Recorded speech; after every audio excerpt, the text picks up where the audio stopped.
Are your people working hard but not reaching their full potential? The problem is not effort, it is development. At the Modern Observer Group, we transform workforce development into real performance. Our human-centered achievement programs help your team think better, communicate stronger, and execute at a higher level. That means higher employee engagement, stronger leadership, and measurable results across your organization. If you want a workforce that performs, leads, and delivers, it is time to invest in your people. Visit modernobserver.com and discover how the Modern Observer Group helps you build a workforce that wins.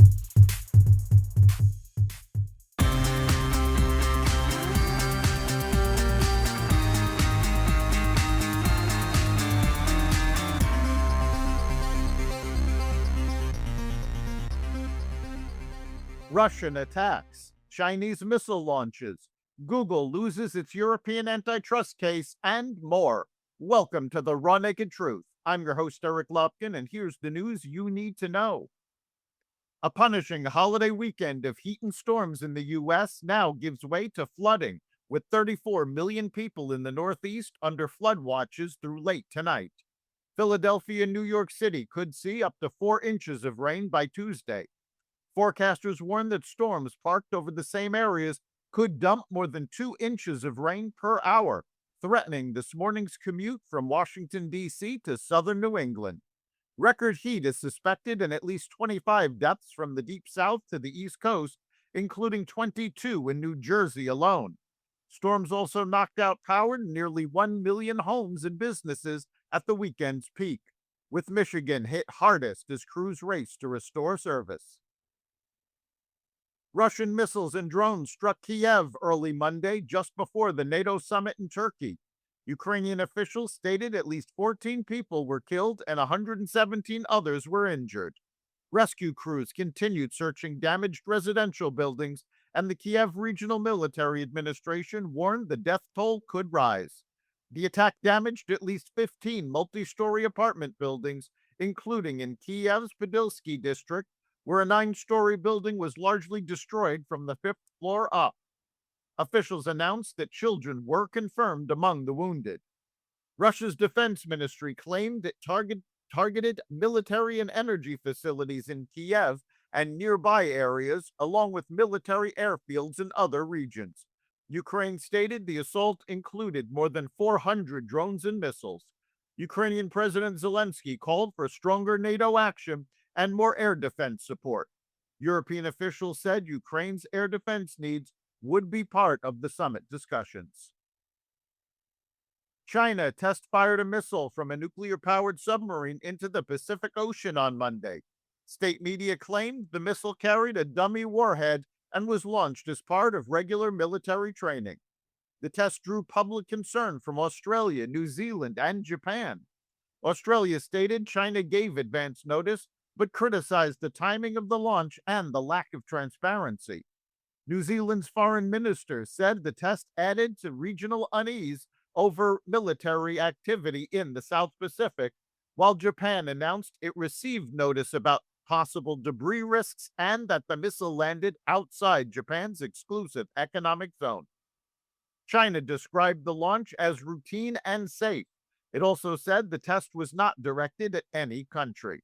The launch came just hours after Australia and Fiji signed a new defense pact. It also followed broader concern among regional governments about China's expanding military reach in Pacific waters. Sunday, OPEC Plus announced it would increase production by 188,000 barrels per day in August. That marks the 3rd consecutive month of increases, but as Reuters noted, the prior ones were largely symbolic as the Strait of Hormuz remained impassable. Last week, Vice President J.D. Vance suggested that the world refilling its oil reserves quickly would diminish Iran's negotiating power, saying in an interview that the U.S. specifically signed the memo of understanding with Iran to refill some stocks and then to see where the hand is.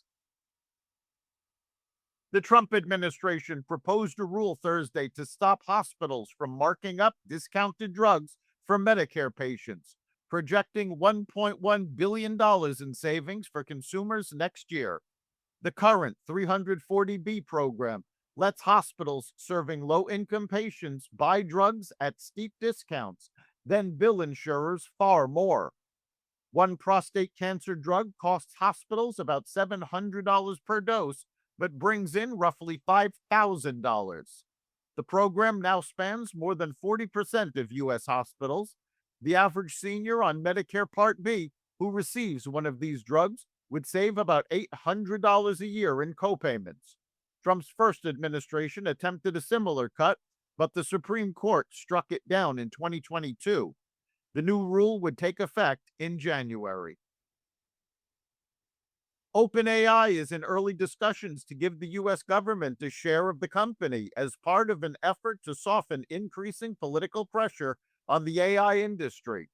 CEO Sam Altman also reportedly floated the idea of the government owning 5% of all of the leading AI companies, not just OpenAI.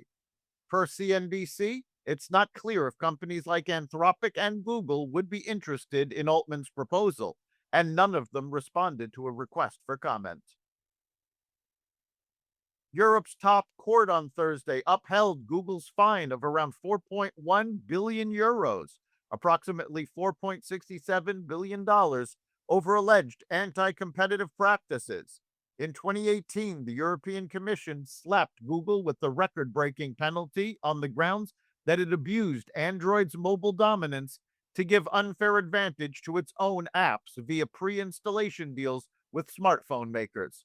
Google has been appealing the ruling through the EU court system, but the European Court of Justice, Europe's top court, dismissed Google's appeal. Google has no further right to appeal. That's the Raw Naked Truth for July 6, 2026. Remember to like and subscribe to the Raw Naked Truth wherever you listen to podcasts. You can catch every episode of the Raw Naked Truth Daily News Brief, as well as our sister podcast, Carnivore Radio, with news analysis and commentary, and the rest of the Xvadio Podcast Network at xvadio.com, the Apple Podcast app, YouTube, Rumble, Spotify, iHeartRadio, Audible, Amazon Music, and other platforms that respect freedom of speech. We'll see you next time.